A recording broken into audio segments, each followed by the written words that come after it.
அன்பான இனிய உறவுகளுக்கு வணக்கங்க. பைரவி மாதிரி ஒரு மனைவி கிடைக்க கொடுத்து வச்சிருக்கணுங்க ஆறுமுகம் அப்படின்னு நீங்கள் நினச்சிங்கன்னா பைரவி சூப்பர் அப்படின்னு கமெண்ட்ஸில் சொல்லுங்க ஃப்ரெண்ட்ஸ். இப்போ பார்த்தீங்கன்னா ஆத்தா நம்பலை, ஆனால் பைரவி நம்புகிறாங்க ஆறுமுகத்தை. அடுத்து அப்படியே சஞ்சய் அப்படியே ஒரு மாதிரி ஆகுது, முகம் வெளிறு வருது. பார்க்குறாங்க, பாயிண்ட்டை பிடிக்கிறாங்க. இது எப்படி நம்ம புருஷனை யாரோ வேணும்னு பிளான் பண்ணியிருக்காங்க அப்படின்னு சொல்லிட்டு சரி ஒன்றும் பிரச்சனை இல்லை, வாங்க ஸ்டேஷனுக்கு போவோம் அப்படின்ட்டு எல்லாரும் போகிறாங்க. சஞ்சயும் பார்க்குறாங்க. நீ வா, அவள் கரெக்டாக புட்டு வைப்பா, அதுக்கப்புறம் இருக்கு உனக்கு அப்படின்ட்டு போகிறாங்க. அங்கே பார்த்தா சஞ்சய் என்ன பண்ணுறாங்க, உன் மேலே எந்த கேஸ் இல்லாமல் பண்ணணும்னா நீ அவன் என்ன கெடுத்தான் அப்படின்னு சொல்லணும் அப்படின்னு சொன்னதுனால சாதாரணமாக ஒருத்தன் மிரட்டுனாலே பயப்படுவான். இவன் போலீஸ்காரங்க, அதுவும் உயர் அதிகாரி, அதனால பயப்படுது அந்த பிள்ளை. அது ஆனால் நல்ல மனசு தாங்க. இப்படிப்பட்டவங்க ஒரு இடத்துல ஒரு சிலர் நல்லா இருப்பாங்கங்க. இந்த மாதிரி ஒரு கேரட் உள்ளவங்க. அந்த பொண்ணு என்ன ஆறுமுகம் கீழே கிடக்குறாருன்னு நல்ல மனிதாபிமானத்தோட தாங்க தூக்கிட்டு போகுது. ஆனால் இடையில பூந்து கெடுத்தது, குட்டி கலாட்டம் பண்ணது சஞ்சய் தான். அங்கே போயிடுறாங்களா ஸ்டேஷனுக்கு. போன கையோட பார்க்குறாங்க. பைரவி போயிட்டு கேட்குது, ஏய் உண்மையை சொல்லு, என்ன நினச்சிட்டு இருக்க? என் புரிச்சா அவனை கெடுத்தானா, அத்துமீறி பண்ணாரா, சொல்லு அப்படிங்கல. அது அப்படிங்கல சஞ்சய் பார்க்க. சஞ்சய் அப்படின்னு சொல்ல, இல்லை மேடம், அவர் தான் நான் பாவமேனு ரோட்டில் விழுந்து கிடந்தாரேன்னு அப்படியே தூக்கிட்டு வந்தேன். வந்த இடத்துல என்னை ஏதோ பண்ணாரு. இப்படிலாம் பண்ண மாட்டீங்களே ஆறுமோ, நீங்கள் வேணா என்னை விட்டுருங்கன்னு எவ்வளோ சொன்னேன், கேட்கல அப்படின்னு அண்ட புழுகு ஆகாச புழுக சொல்லுதுங்க. இதில் என்ன ஒரு தப்புனா, இன்னைக்கு துண்டை விரித்து படுக்கலாமா? ஏன் காருக்குள்ளே ரிப்பேர்னா படுக்கக்கூடாதுன்னு இருக்கா என்ன? இதுக்கெல்லாம் காரணம் போதை. இது தலைக்கு மேலே ஏறினதுனால அப்படி துண்டை விரித்து மட்டமல்லாக்க தடுமாறி விழுந்து கிடக்கிறவன் கிடப்பாங்க இல்லையா, அந்த மாதிரி கிடந்ததுனால தான் அந்த பிள்ளையும் கூட்டிகிட்டு போகுது. அடுத்து பார்த்தா அந்த பிள்ளை சொல்ல பைரவி பார்க்குது. ஓங்கி பலான்னு ஒரு அறை. யார் மேலடி கம்ப்ளைண்ட் கொடுக்குற? என்ன நினச்சிட்ருக்க? என் புருஷன் அப்படிப்பட்டவர் இல்லை, எனக்கு நல்லா தெரியும் அப்படிங்கிறாங்க.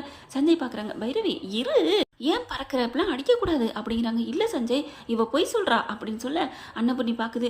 இல்லைம்மா பைரவி, இல்லை நீ இப்பெல்லாம் பண்ணக்கூடாது, அத்தை சும்மா இருங்க அப்படின்னு சொல்லிட்டு, இங்கே பார் மறுபடியும் உன்ட்ட கேட்குறேன், உண்மையை சொல்லு, இதாம்மா இடம் நடந்துச்சு, நான் ஒன்றும் கம்ப்ளைண்ட்லாம் கொடுக்கல, நான் வேணா விட்டுறேன் சஞ்சய் சார், நான் கேஸை வேணா வாபஸ் வாங்கிக்கிறேன் அப்படின்னு சொல்ல. நீ ஒன்றும் வாபஸ் வாங்க வேணாம், என் புருஷன் மேலே எந்த ஒரு கரையும் இல்லைன்னு தொடச்சிட்டு அதுக்கப்புறம் மனசார அவர் எந்த ஒரு குற்றவாளி இல்லைன்ட்டு வெளியில் கொண்டு வர என்னோட வேலடி அப்படின்னு சொல்லிட்டு, சஞ்சய் கிளம்பலாமா அப்படின்னு சொல்ல, பைரவி இப்போ உனக்காக நான் கைது பண்ணாமல் விடுறேன் ஆறுமுகத்தை, ஓகேவா அப்படின்னு சொல்ல, ரொம்ப தேங்க்ஸ் சஞ்சய், நீ எனக்கு எவ்வளவோ நல்லது செஞ்சுருக்க அப்படின்னு சொல்ல, அதுதானே வேணும் அப்படின்னு மனசில் நினைக்கிறாங்க. இங்கிட்டு அந்த பிள்ளை ஐயோ பொய் சாட்சி சொல்லிட்டுமேன்னு பயத்திலே போகுது. ஆறுமுகம் பைரவி அன்னபூர்ணி எல்லாரும் வீட்டுக்கு வந்துடுறாங்க. மகானால தாங்க முடியல, இப்படி நம்பி குடியை கெடுத்துட்டாலே அப்படின்ட்டு வீட்டுக்கு போனதுக்கப்புறம் எல்லாரும் உட்காராங்களா. எசக்கியை கூப்பிட்றாங்க. கூப்பிட்டுட்டு, ஆமாம் எப்படி ஆறுமுகம் அந்த பொண்ணு எப்போ பார்த்தாலும் அப்படி இப்படி இருந்திருக்காங்க அப்படின்னு சொன்னியே, எப்படி சொன்னேன்? அது அப்படிங்கிற சொல்லு, ஊருக்குள்ளே கேள்விப்பட்டது தான் நான் சொன்னேன். அதெல்லாம் இல்லை, ஏன் ஆறுமுகம் அப்படி இல்லைன்னு எனக்கு தெரியும், சொல்லு யார் சொல்லி இந்த மாதிரி சொன்னேன் அப்படின்னு சொல்ல, இங்கே பாருங்க அத்தை, இந்த இசைக்கு தான் ஏதோ பண்ணியிருக்காரு அப்படின்னு சொன்னோன்னு, ஐயோ நம்ம மேலே இவ்வளோ பழிய போடுறாளே, ஏதோ சைக்கிள் கேப்பில் நம்ம காத்தடிக்குதுன்னு நம்மளை ஒரு கும்மி அடிக்கலான்னு பார்த்தா அம்புட்டு ஒட்டுமொத்த பழியை நம்ம மேலே போடுறா. நோ வேணாண்டா இசைக்கு எல்லாத்தையும் சொல்லிடுடா அப்படின்ட்டு, இல்லை பெரியம்மா அக்கா, அது ஆறுமுகம் இப்படி பண்ணியிருக்க மாட்டாருலாம் எனக்கு தெரியாது, எல்லாரும் சொன்னாங்க இல்லையா, அதை வச்சு தான் நானும் சொன்னேன். அப்பெல்லாம் சொல்லலை, நீ அப்பப்போ அந்த பொண்ணை பார்க்குறதாவும் தொடர்பு இருக்கிறதாவும் எல்லாத்தையும் நீ சொன்ன. அது ஏன் சொன்னேன்? கொஞ்சம் கோபத்தில் சொல்லிவிட்டேன், என்னை மன்னிச்சிருங்க. நான் ஆனால் எந்த தப்பும் பண்ணல, அந்த பொம்பளைக்கு எனக்கு எந்த சம்மந்தமும் இல்லை அப்படின்னு சொல்லிட்டு நான் வந்துடுறான். அதுக்கப்புறம் பார்க்குறாங்க, யார் என்ன சொன்னாலும் சரி, என் புருஷன் நல்லவர்னு எனக்கு தெரியும், நான் நிரூபித்து காமிப்பேன், நீ வாயா அப்படின்னு சொல்லி உள்ளுக்க கூட்டி போயிடுறாங்க. அப்பாடா தப்பிச்சோம்டா அப்படின்னு எசக்கியும் அக்காலும் ஓடிடுறாங்க. என்னடா இப்படி பண்ணுறா, பயங்கரமான ஆளாக இருப்பா போல இருக்கே, பெரிய ஆள்றா இவ, இந்த வீட்டில் இருக்கிறது நமக்கு டேஞ்சர்டா, அவள் அக்கா சிந்து மாதிரியே அவளை விட இவ பெரிய ஆளாக இருப்பா போல இருக்கே, அதுவும் படித்தவல்ல, இவளுக்கு முதல்ல பாயாசம் பண்ணணும்டா அப்படின்னு இங்கிட்டு பிளான போடுதுங்க. நீங்கள் என்ன நினச்சாலும் சரி, 8 ஊருக்கு குட்டி காவடி அடித்தாலும் சரிங்க, ஒன்றும் பண்ண முடியாது நம்ம தலைவியை, ஏன்னா கதையின் நாயகியே அவங்க தானே. பைரவி என்ன பண்ணுறாங்க, ஆறுமுகத்தை நீ வேலை கிளம்பு அப்படின்னு சொல்லிடுறாங்க. ஆறுமுகம் கட்டி பிடிக்க போகிறாரு அப்படின்னு சொல்லி அனுப்பிடுறாங்களா.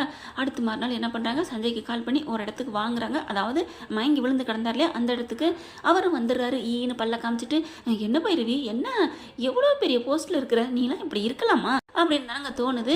பார்த்தா என்ன பைரவி, இல்லை இங்கே என் புருஷன் படுத்து தான் இருந்தார், ஆனால் அவள் வந்து கட்டாயப்படுத்தி கூட்டு போனதா சொல்கிறா. இதில் பொய் இருக்குது சஞ்சய். என்ன பைரவி, உன் புருஷனை பற்றி உனக்கு தெரியாதா? இங்கே பாருங்க சஞ்சய், அப்படிலாம் நீ பேசாத அப்படின்னு சொல்லிட்டு, சரி இங்கே எதுக்கு கூப்பிட்டு வந்த?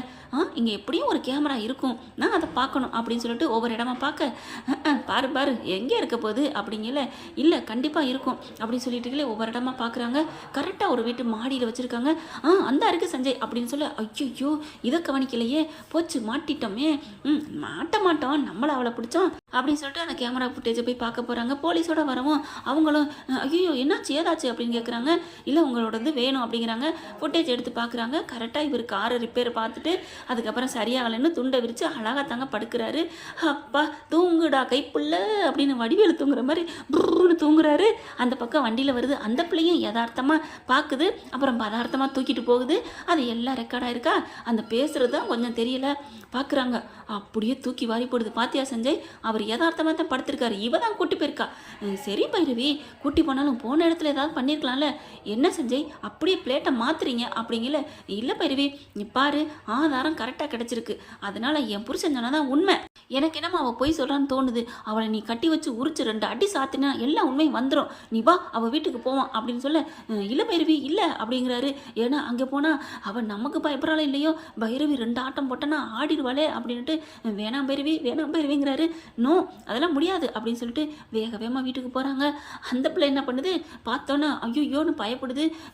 பின்னாடி ஆள் இருக்கா அப்படின்னு சொல்லல, பின்னாடி பார்க்குது பைரவி நிற்கிறத.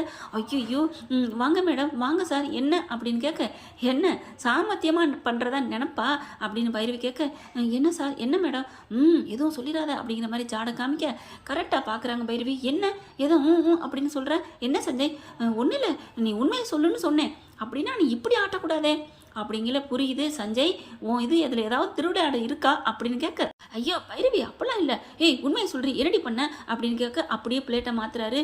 அந்த பொண்ணு என்ன பண்ணுது, பைரவி மேடம் நான் ஒன்றுமே பண்ணல மேடம் அப்படிங்கிறாங்க. அதுதான் அன்னைக்கு ஒன்றுமே நடக்கலை, எல்லாம் தான் சிசிடிவி கேமராவில் ஃபுட்டேஜில் என் செல்லில் இருக்குது, இதை கொண்டு நான் கோர்ட்டில் ஒப்படைச்சா என்ன ஆகும் தெரியுமா, நீ எத்தனை வருஷம் உள்ளே போவ தெரியுமா அப்படிங்கல. ஐயோ எல்லாமே இருக்கா அப்படிங்கல.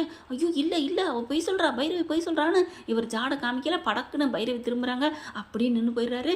அடுத்து பார்த்தா அந்த பொண்ணு வேறு வழி இல்லை, நான் உண்மையை சொல்லிடுறேன், அவரை நான் காப்பாற்ற தான் கூட்டிகிட்டு போனேன், அவரை நான் ஒன்றுமே பண்ணலை அப்படின்னு எல்லா உண்மையை சொல்லுது.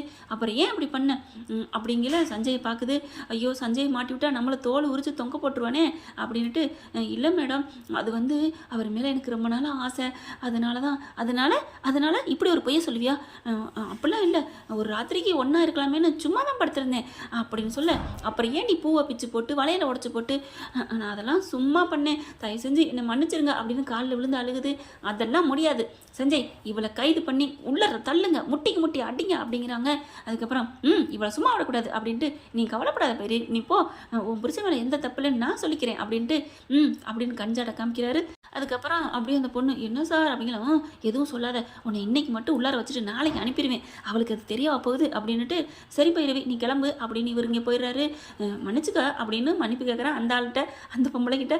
அவரும் பாவம் என்ன பண்ண, இவனுக்கு அந்த போலீஸ்காரன்னு பயந்து உள்ளுக்க ஒரு நாள், அவங்களுக்கு ஒன்று இது ஒன்றும் பெரிய விஷயம் இல்லை. பைரவி வராங்க கெத்தா வீட்டுக்கு வந்து, அத்தை அவர் மேலே எந்த தப்பு இல்லை நான் நிரூபிச்சிட்டேன் அப்படிங்கிறாங்க. என்னம்மா சொல்கிற, ஆமாம் அப்படின்னு நடந்ததெல்லாம் சொல்ல, எப்படி இதை நம்புறது, நீயா போய் கூட சொல்லலாம் இல்லையா அப்படின்னு மகா சொல்ல, சஞ்சய் எங்கே இருக்க அப்படின்னு கேட்க, நான் உங்கள் வீட்டுக்கு தான் வந்துட்டு இருக்கேன் பைரவி அப்படின்னு சொன்னா, சீக்கிரமா அப்படிங்கிறாங்க. சஞ்சய் வந்தோன்னே எல்லா உண்மையும் சொல்கிறாரு. பாவம் ஆர்வம் மேலே எந்த தப்பு இல்லை, மன்னிச்சிருங்க ஆர்வம் அப்படிங்கல, நான் தான் அன்னையிலேருந்து சொன்னேனே, யார் நம்புறது அப்படின்னு சொல்ல, உடனே அதுக்கும் மகா இருந்துட்டு, நீ பைரவியோட ஆளு, பைரவி என்ன சொல்கிறாளோ அதை தான் நீ சொல்லிக்கலாம் இல்லையா அப்படின்னு சொல்ல, ஏங்க போலீஸ் எல்லாம் பொய் சொல்ல முடியாதுங்க, அடப்பாவி நீ சொல்கிறது எல்லாமே பொய் தான். அடுத்து பார்த்தா பொய்யெல்லாம் இல்லை உண்மைதான், அவள் வந்து ஸ்டேஷனில் தான் இருக்கிறா அப்படின்னு சொல்லிட்டு ஃபோன் பண்ணுறாங்க. வீடியோ கால் அங்கே இருக்கிறவருக்கு ஒருத்தர் பண்ணுறாங்க. அப்படி பார்த்தா உள்ளுக்குள்ள கம்பிக்குள்ள உட்காந்துக்கிட்டு இருக்க அந்த அம்மா, போதுமா அப்படிங்கிறாங்க. அதுக்கப்புறம் ரொம்ப தேங்க்ஸ் சஞ்சய் அப்படிங்கிறாங்க. ஓகே பைரவி நான் வர்றேன் அப்படின்னு போக, போதுமா அப்படின்னு, அத்தை போதுமா அத்தை, அவர் எந்த தப்பு இல்லைன்னு நிரூபிச்சிட்டேன் போதுமா அப்படிங்கல.